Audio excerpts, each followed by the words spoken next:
You know, many people picture heaven as a never-ending church service in the sky. Or they think that we will all become angels and float around on clouds, playing a harp or something for the rest of eternity. Well, I have to say that neither of these things of eternity make it very appealing to me, really, if I'm honest. Because in fact, the Bible does tell us that the heaven will be a glorious place full of grandeur. We will experience fullness of joy as we live in the presence of God and have fellowship with one another. Do you know, there are so many reasons to look forward to heaven. For one, our friendships are going to be so much richer, my friends. You know, one of the most fascinating glimpses we have of heaven is found in Hebrews chapter 12. It's a passage that provides a list of heaven's inhabitants. Let us just hear what it says. I'm going to read to you from Hebrews chapter 12, 22 to 23. It says this: "But you have come to Mount Zion, to the heavenly Jerusalem, the city of the living God. You have come to thousands upon thousands of angels in joyful assembly, to the church of the firstborn, whose names are written in heaven. You have come to God, the judge of all men, to the spirits of righteous men made perfect." Now, that group, okay, who in it is boring? You know, my friends, the Bible tells us that we're going to spend eternity with God, with his angels, with the Old Testament saints, and with Christians through all the ages, because we believe in the Lord Jesus Christ. And we have been saved. And we are a born-again people. We have been, well, we've met with him. Can you imagine being in an environment like that we've just heard that's described in the book of Hebrews? You know, my friends, there's not going to be any more misunderstandings or tiffs or any tension amongst us. Our relationships will be so much healthier in heaven than down here on earth. Down here we have problems, don't we? We have problems even with our closest friends. You know what that's like, don't you? Someone says something to you and you aren't sure how to interpret it. You react to it. Perhaps you overreact. You say to yourself, "I wonder what they meant by that."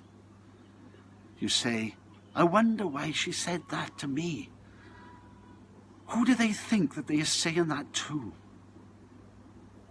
Well, in heaven, there's going to be none of that.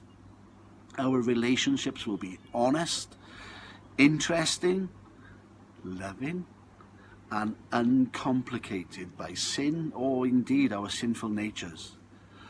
We will dwell with God, the angels, and one another in perfect compatibility and refreshing intimacy. We will all be together in heaven. It won't make any difference where we've lived on earth or wherever we've come from.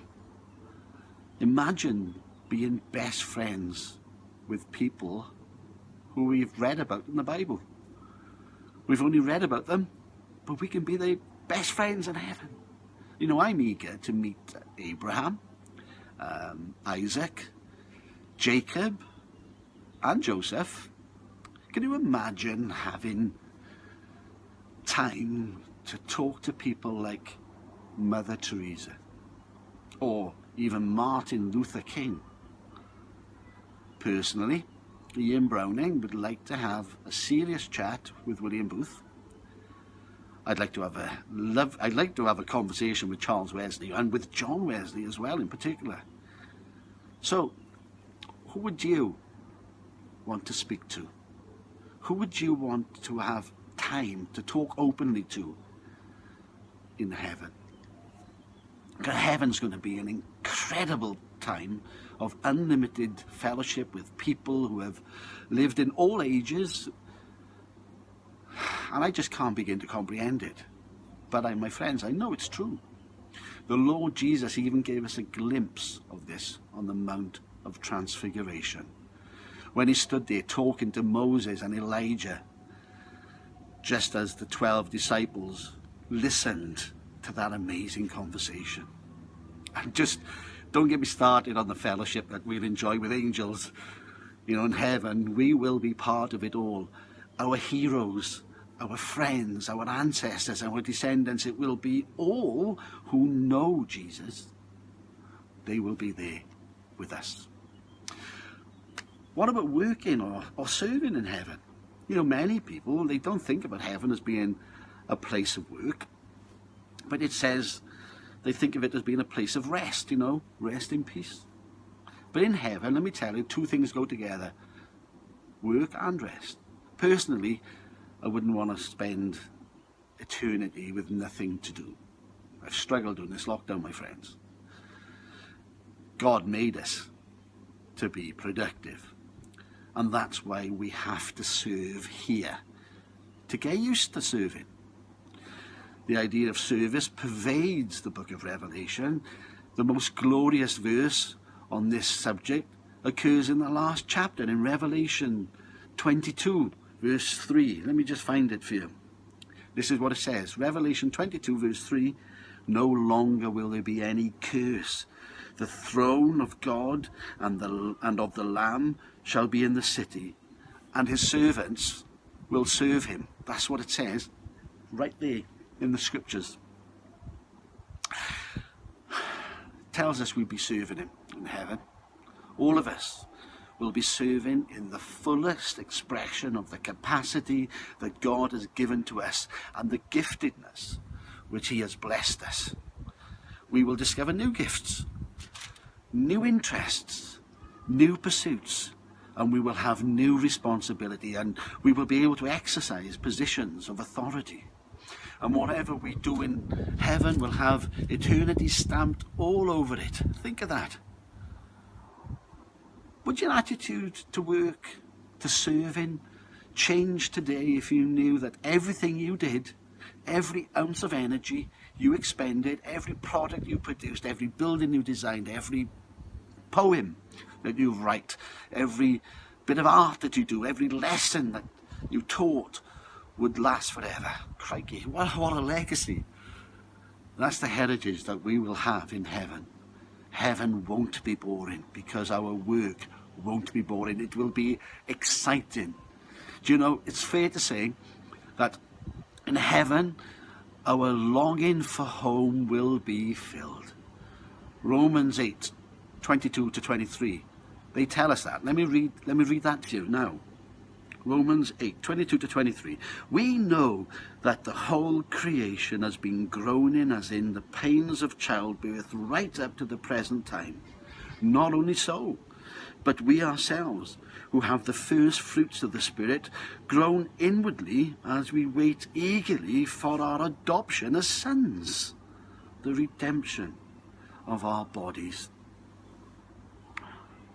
My friends, there is a hunger with all creation, and even among us who have God's Spirit within us.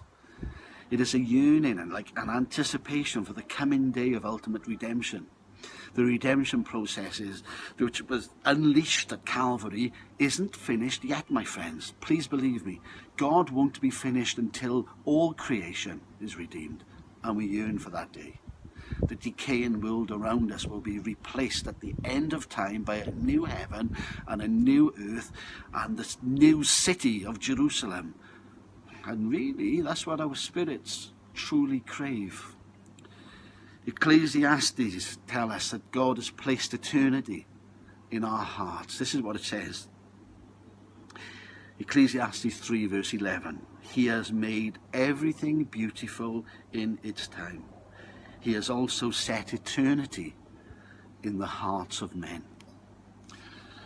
You know, God created us with a space in our souls that can't be satisfied by anything except things of everlasting duration.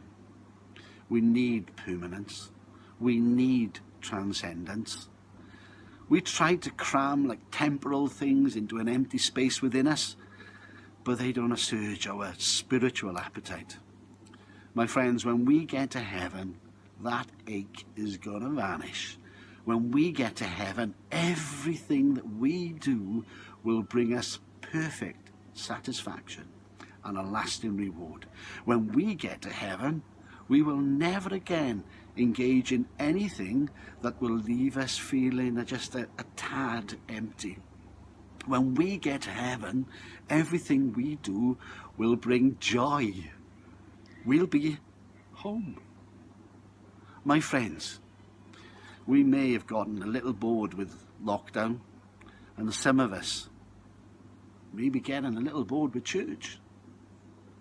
But it's safe to say that we won't be bored in heaven. Heaven is going to be the most exciting, adventure-filled place your mind can imagine, multiplied by trillions. The question is, will you be there?